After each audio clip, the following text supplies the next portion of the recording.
J'espère que vous allez bien, j'espère que vous vous portez bien, j'espère que vous passez une belle journée du 2 mars 2023 et que vous avez bien commencé ce mois de mars 2023 qui sera un mois décisif parce que la crise économique mondiale va s'aggraver avec les complications très graves de la crise ukrainienne et leur impact sur les marchés mondiaux, notamment des matières premières agricoles, notamment le coût de l'énergie va encore augmenter davantage. Nous allons assister à un cycle de turbulence économique et l'Algérie, malheureusement, l'un des pays les plus fragiles au choc extérieur, en l'absence d'une industrie locale, d'une production nationale capable de satisfaire les besoins les plus élémentaires de notre population.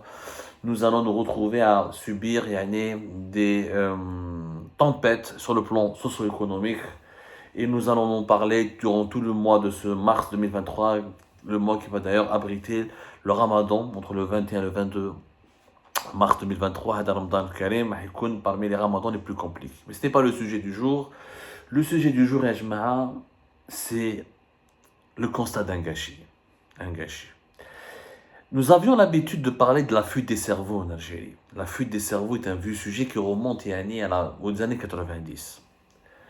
L'Algérie a toujours été une terre d'immigration. Les gens, beaucoup d'Algériens et d'Algériens quittaient l'Algérie pour aller chercher un avenir meilleur ailleurs, notamment dans les pays riches et les pays développés de l'Occident. La décennie noire des années 90 a aggravé encore l'immigration et on parle de chiffres, plusieurs chiffres qui ont été abordés. On parle de 2 millions d'Algériens qui auraient quitté le pays entre les années 90 et la première décennie des années 2000. C'est un chiffre qui n'a jamais été confirmé officiellement, ce sont des estimations. Il y a une autre estimation par contre, plus ou moins précise, on parle de 600 000 cadres supérieurs formés en Algérie, la fine fleur de l'élite algérienne, qui ont quitté le pays à partir des années 90 jusqu'au cours des années 2000. Et l'Algérie a perdu beaucoup de ses cerveaux. Quand on parle de cerveau, on parle d'informaticiens, d'ingénieurs, d'architectes, de médecins, chirurgiens, psychiatres, toutes les disciplines médicales, des chercheurs en biologie, des chercheurs en chimie, en pétrochimie. Il y a toutes les disciplines scientifiques qui sont essentielles pour le développement d'un pays. Ou les Algériens, les chercheurs algériens au Canada, aux États-Unis, en France, en Allemagne, en Belgique, en Suisse. Dans les pays occidentaux, on a eu l'habitude depuis la fin des années 90 de découvrir des Algériennes et des Algériens qui réussissent et qui percent dans les domaines scientifiques. 600 000 cadres supérieurs se sont installés à l'étranger, essentiellement dans les pays occidentaux, parce qu'on croyait que jusqu'à maintenant, il n'y avait que les pays occidentaux qui pouvaient piquer les cerveaux algériens. Jusque-là, qu'un pays occidental riche, genre la France, l'Allemagne, l'Italie, l'Espagne, les États-Unis, le Canada, que ces pays-là, la Grande-Bretagne, que ces pays-là séduisent et attirent les cerveaux algériens, ça peut se comprendre.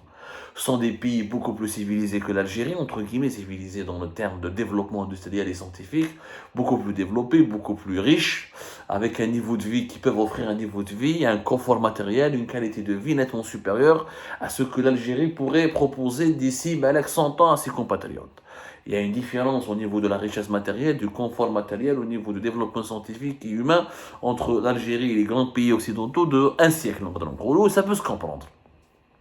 Et ça peut se comprendre que la France, la Grande-Bretagne, l'Allemagne, les États-Unis, le Canada, ou même l'Italie, ou même l'Espagne, attirent les cerveaux algériens, ou volent les cerveaux algériens. Mais là, nous avons une nouvelle tendance.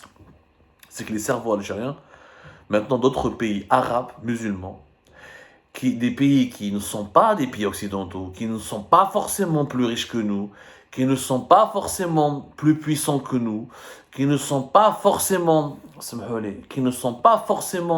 des pays beaucoup plus importants que nous. C'est même des pays beaucoup plus jeunes que nous, des pays qui ont émergé à peine 10 ou 20 ans, qui étaient quasiment inexistants avant, arrivent à piquer nos cerveaux, là, arrivent à piquer les meilleurs de nos cerveaux. Je dis bien, ils arrivent à piquer les meilleurs de nos cerveaux. Je parle de quoi? Je parle du Qatar, par exemple. Les pays du Golfe, le Qatar, la Jordanie. Le Qatar, par exemple, il y a un chercheur algérien qui vient de se distinguer au Qatar, Hicham Hammoudi, qui vient de réaliser une grande découverte scientifique, qui a réussi à mettre en place une nouvelle approche ou un nouveau procédé pour améliorer l'impression 3D. Ce chercheur qui a été formé à l'université de Blida, il dirige un laboratoire de recherche à l'université de Hamad Ben Khalifa du Doha, Qatar. Hamad Ben Khalifa, c'est l'ancien roi, c'était le père de l'actuel émir du Qatar.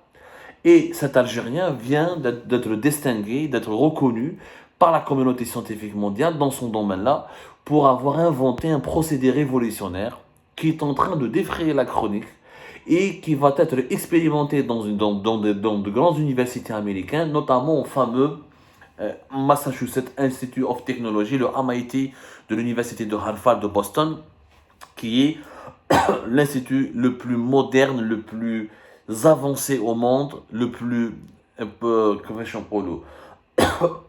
l'un des centres de recherche les plus stratégiques dans le monde. Le nombre des prix Nobel qui sont sortis du MIT ou là, qui ont travaillé ou là, qui travaillent encore au MIT, c'est extraordinaire. À la MIT, à côté de, qui relève de l'université de, euh, comment ça s'appelle, de Harvard à Boston, c'est tout simplement incroyable. Le MIT, c'est ce qui se fait de mieux au niveau de la recherche scientifique. Par exemple, il y a eu 78, 78 prix Nobel qui ont étudié le MIT. 78, je ne fais dans tous les domaines. Dans tous les domaines, c'est franchement énorme, énorme, énorme. Rien qu'en physique, c'était à 78, c'est un chiffre ancien.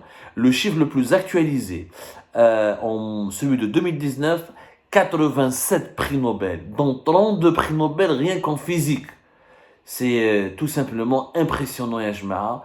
Impressionnant, impressionnant. C'est franchement et ce MIT vient de reconnaître le caractère exceptionnel et révolutionnaire de cette invention de ce chercheur algérien au Qatar. Je rappelle son nom, Yajma'a. Ça fait mal au cœur de parler d'un sujet pareil. C'est très compliqué parce que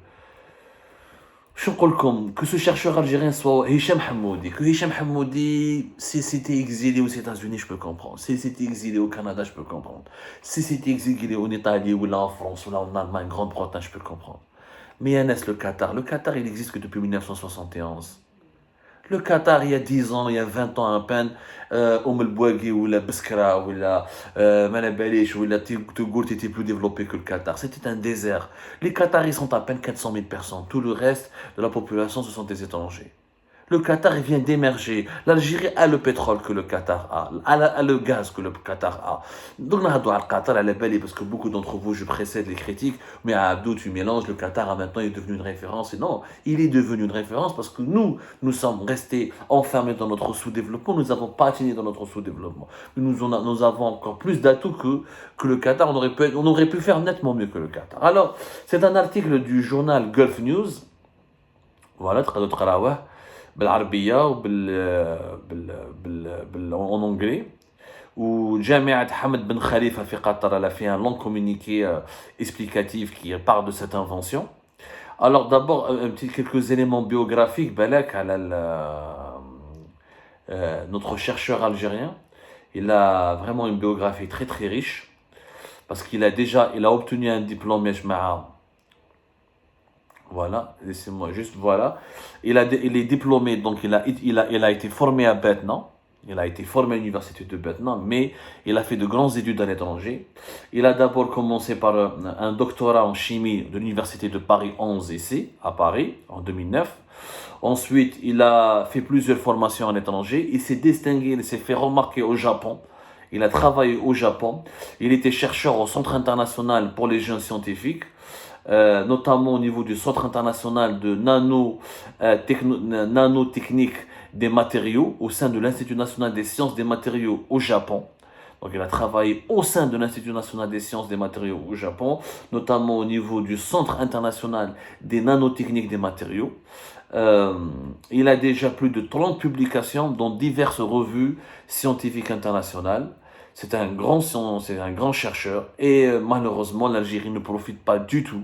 Je dis bien ne profite pas du tout de son savoir ni de son génie. Après le Japon et la France, c'est au Qatar que Dr Hicham Hamoudi s'est installé pour travailler sur les nouvelles techniques de l'impression 3D. Il a mis en place donc un procédé qui permettra d'utiliser ou de produire des nouveaux matériaux hybrides afin d'imprimer directement des prototypes ou des prototypes que l'industrie aura besoin pour son développement. Alors je sais que l'impression 3D c'est un petit peu très complexe, et je Je vais essayer de me passer l'omor. L'impression 3D, c'est considéré comme l'avenir. C'est considéré comme l'avenir.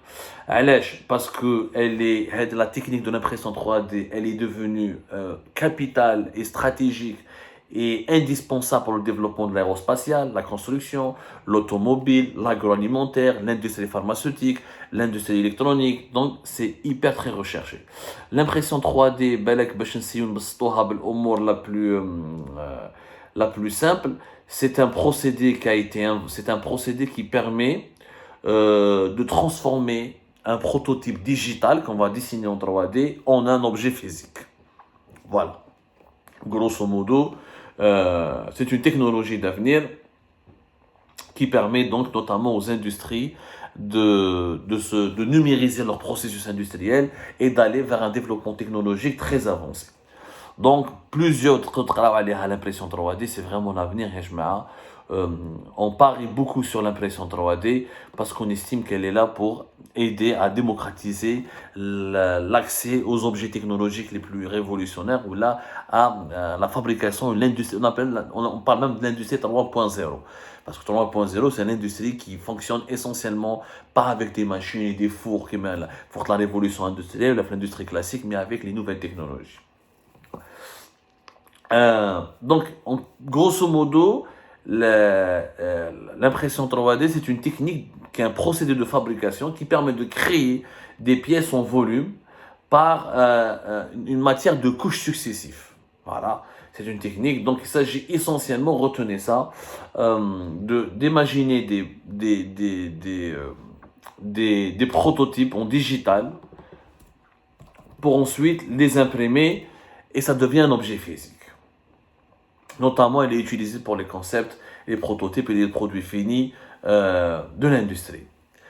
C'est révolutionnaire, c'est un domaine vraiment qui va révolutionner l'industrie, encore une fois, et qui va changer le rapport de l'homme avec l'industrie et qui permettra de créer des emplois, des nouvelles perspectives et qui permettra surtout de faire avancer le progrès scientifique. Donc, c'est pour vous dire que le chercheur algérien, il a un domaine exceptionnellement stratégique. Les pays qui se positionnent, qui arrivent à maîtriser ou à développer des technologies de l'impression 3D, ce sont les pays qui vont dominer le monde demain. Le Qatar, il a investi dans ce domaine-là et Hicham Hammoudi fait partie donc d'un laboratoire d'élite qui relève de l'université, donc à l'université Hamad Ben Khalifa. Il travaille dans un laboratoire, il dirige aujourd'hui un laboratoire de recherche, il dirige le programme scientifique Ayatollah Disruptive Technology, qui parle donc qu'il s'agit de créer des matériaux hybrides qui permettent donc d'inventer ou d'utiliser de façon révolutionnaire de nouvelles imprimantes 3D. De démocratiser, si vous voulez, l'impression 3D. D'après les explications qui ont été fournies par l'université qatari dans laquelle travaille le chercheur algérien Hicham Hammoudi, il s'agit de procédé qu'il a inventé, ça s'appelle l'auto-assemblage moléculaire. Et donc, c'est un procédé qu'il a réussi à l'intégrer à une technologie de fabrication additive, ce qui permet de produire une nouvelle classe de produits hybrides, à la fois des métaux, des métals, on peut imprimer, on peut produire facilement un objet qui a été conceptualisé, qui est digital, on peut le transformer en objet physique en utilisant des matériaux, du métal et des déchets organiques ou des matériaux organiques. Je ne suis pas un spécialiste du domaine, mais vous pouvez d'ailleurs vous documenter là-dessus. C'est un procédé révolutionnaire. Donc cet Algérien s'est distingué au Qatar après avoir fait des études et des recherches en France et au Japon. Donc nous avons aujourd'hui la preuve tangible et impalpable devant nos yeux qu'il n'y a pas que les pays occidentaux qui piquent les cerveaux algériens. Aujourd'hui, c'est même les pays arabes, les pays du Golfe sont en train de piquer nos recherches, de piquer nos cerveaux. Je parlais tout à l'heure du MIT parce que l'université Hamad Ben Khalifa au Qatar s'est engagée avec le Massachusetts Institute of Technology à développer ce nouveau procédé sur lequel travaille le chercheur algérien. Et cette collaboration, selon les explications de l'université qatari, vise à trouver des applications pratiques pour le nouveau procédé afin de le développer à grande échelle et à une échelle industrielle. Oui, le Qatar est un pays riche parce qu'il a beaucoup de pétrole et de gaz, mais c'est surtout un pays riche, qui a réussi à faire bon usage de son pétrole et de son gaz. Oui, le Qatar, il y a à peine 3 millions d'habitants. Certains vont me dire, mais on ne peut pas développer plus rapidement un pays de 3 millions d'habitants comme un pays de 45-46 millions d'habitants. Et quand on a une population réduite, ce n'est pas un atout pour le développement, c'est un défaut. La preuve, les Qataris sont tellement minoritaires que le pays est peuplé de main-d'œuvre étrangère. Ils sont minoritaires dans leur propre pays parce qu'ils ne sont pas une grande population. Le développement d'un pays a besoin d'une main-d'œuvre et a besoin d'un capital humain. Le capital humain, c'est à la fois une main-d'œuvre qualifiée, bien formée, mais c'est aussi un marché interne, une démographie suffisamment conséquente. Si la Chine aujourd'hui concurrence les États-Unis d'Amérique, c'est parce qu'ils sont 1 milliard. Les États-Unis d'Amérique sont 300 millions et quelques. On ne peut pas être une grande puissance avec 200 000 à 300 000 habitants, avec 3 ou 4 millions d'habitants. Un petit pays, il est limité. Ses perspectives de développement sont très limitées. C'est pour ça que les grands pays sont tous des pays peuplés. L'Allemagne plus de 80 millions, la France plus de 60 millions, les États-Unis plus de 300 millions, la Grande-Bretagne plus de 70 millions, la Russie plus de 100 millions, le Japon plus de 100 000, etc. On ne peut pas être une grande nation où on ne peut pas s'illustrer dans les domaines scientifiques et technologiques avec une petite population. Il faut un capital humain, il faut beaucoup de chercheurs, il faut beaucoup de main-d'œuvre, il faut un marché important. Donc, le Qatar a développé son pays en utilisant la main-d'œuvre étrangère et en payant énormément rémunérant, parce que Hicham Hammoudi est dans le Qatar parce qu'il a trouvé de bons salaires, une bonne qualité de vie, un bon environnement, et le Qatar lui a donné tous les moyens nécessaires pour pouvoir faire ses recherches scientifiques sur les matériaux hybrides, etc., et développer donc cette nouvelle technique de l'impression 3D. Tout cela, l'Algérie aurait pu le faire. Oui, peut-être que je ne peux pas concurrencer le Canada, les États-Unis, la France. On peut dire que مازلنا بعاد وما نقدروش سمحوا لي ما نقدروش. On peut pas arriver au niveau des États-Unis d'Amérique ou là de l'Allemagne ou là du Canada. يعني لازمنا بالك 20 ans ou là 30 ans si on travaille d'arrache-pied, si on reconstruit tout notre pays. La Corée du Sud, la preuve, en 30 ans, 20 ans, ils sont en train de concurrencer les pays occidentaux. معليناش. L'Algérie ne peut pas être la Corée du Sud, je peux comprendre, معليش. Pour ça, le Qatar nous pique nos cerveaux. Avec tout le respect que j'ai pour le Qatar, mais pour moi, le Qatar n'est pas une puissance technologique. Le Qatar il n'y a pas de génie national au Qatar. Ils ont l'argent, ils ont investi, ils ont construit un pays en toutes pièces. C'est un pays récent qui n'existe que depuis 1971. C'est un pays quasiment désertique. Il n'existe que depuis le 3 septembre 1971. Donc c'est un pays récent. Tout le pays ne fait même pas la taille d'une wilaya en Algérie. Et donc les potentialités du Qatar sont nettement inférieures. Nous avons le capital humain, nous avons une bonne situation géographique, on a le pétrole, on a le gaz, on a le soleil, on a d'autres minerais. Les richesses que nous avons, le Qatar pourrait rêver pour les avoir. Et les 46 millions de personnes que nous avons, ce n'est pas un fardeau, c'est un atout de développement. On aurait pu garder nos chercheurs. On peut ne pas concurrencer les pays occidentaux, mais Hicham Hammoudi, l'Algérie aurait pu bien le payer, aurait pu lui offrir tous les moyens pour faire ses recherches, aurait pu lui offrir un bon environnement. Et s'il a choisi de s'établir au Qatar et non pas dans un pays occidental, c'est certainement parce qu'il voulait rester dans un environnement musulman, dans un pays. En fait, les chercheurs s'en foutent. Les scientifiques s'en foutent des États-Unis. Là où il peut faire, un scientifique, là où il peut faire son travail, là où il peut faire ses recherches, là où il peut avoir une bonne vie de famille, ou là où il n'est pas emmerdé, il n'a pas de problème d'électricité, de gaz de vie, de police, de répression, et s'il a toutes les conditions de vie agréables qui lui permettent de se consacrer exclusivement à la recherche scientifique, il s'installe. C'est ce qu'il a fait. C'est ce que Hicham Hammoudi a fait. Le Qatar lui a offert ça. L'Algérie aurait pu lui offrir. Parce que nous avons les moyens du Qatar, nous les avons en Algérie. Là qu'ils sont plus riches que nous parce qu'ils ne sont pas beaucoup plus riches que nous. C'est quoi le PIB du Qatar? Le PIB du Qatar, il est de 178 milliards de dollars. Le PIB de l'Algérie, l'Algérie entièrement, elle est à 178. Légèrement, concrètement parlant, le Qatar est légèrement plus riche quand on compare le PIB, la richesse nationale annuelle. Bien sûr, quand on parle le PIB par habitant, comme eux ils sont 3 millions, donc 400 000 Qataris, le reste c'est des travailleurs étrangers, le PIB par habitant, pas là. Mais on aurait pu, avec le PIB national que nous avons, au lieu de financer la police, les gendarmes, l'armée, je sais pas quoi, et financer tout et n'importe quoi, et donner des grands budgets pour la présidence, on peut se sacrifier pour donner une priorité aux chercheurs et aux scientifiques. Et on aurait pu fidéliser des gens qui m'a Hammoudi. Je te fais un mot, mais le Qatar n'a rien fait. Comme les, le Qatar n'a pas formé ses propres, n'a pas transformé, n'a pas développé des génies locaux, n'a pas utilisé ses propres enfants pour les transformer en prix Nobel. Il utilise les enfants des autres pays. Non, Hicham Hamoudi. L'Algérie aurait pu le faire. Et d'ailleurs, ce qui n'est pas normal, c'est qu'il n'y a pas que le Qatar, même des pays moins riches que le Qatar, la Jordanie, la Jordanie fait Amman, tu as des médecins algériens qui travaillent dans la Jordanie, ils participent au développement de la Jordanie. L'Arabie Saoudite, Oman, etc. Maintenant, les chercheurs algériens ne s'expatrient plus uniquement vers l'Occident. Même des pays du Moyen-Orient les prennent, en Turquie aussi, ils les prennent, ils les payent bien, ils les gardent. Ils leur permettent de se développer. Pourquoi? Parce que dans leur pays, ils ne trouvent aucune perspective. Ni assistance, ni aide, ni le minimum syndical pour pouvoir vivre bien, d'être bien dans leur tête, pour pouvoir continuer à utiliser leur intelligence. Et c'est ça le déclin de l'Algérie. Qu'on soit battu, qu'on se fasse surpasser par les pays occidentaux qui ont fait une vraie révolution industrielle depuis le XVIIIe siècle, je peux le comprendre. Qu'on soit inférieur à certains grands pays asiatiques, la Chine, le Japon, la Corée du Sud, on peut le pardonner. Mais que des petits pays qui n'existent que depuis 1971 et qu'ils arrivent à faire mieux que nous, parce qu'ils sont mieux gérés que nous, ils nous piquent nos cerveaux, c'est une honte. C'est une honte. C'est une défaite pour la dignité et l'honneur de l'Algérie. Ça ne peut pas durer comme ça.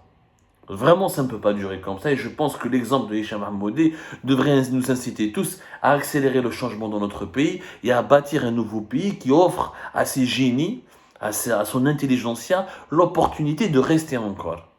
Parce qu'il y en a qui veulent, et les chercheurs algériens, les scientifiques en général, ne veulent pas tous des villas avec piscine, des grandes maisons, etc. Ils veulent quelquefois avoir le minimum vital, le respect, la considération, un salaire digne, des moyens scientifiques, des laboratoires bien équipés, juste pour pouvoir exercer leur travail. Et ça, on devrait leur permettre de réaliser ce rêve.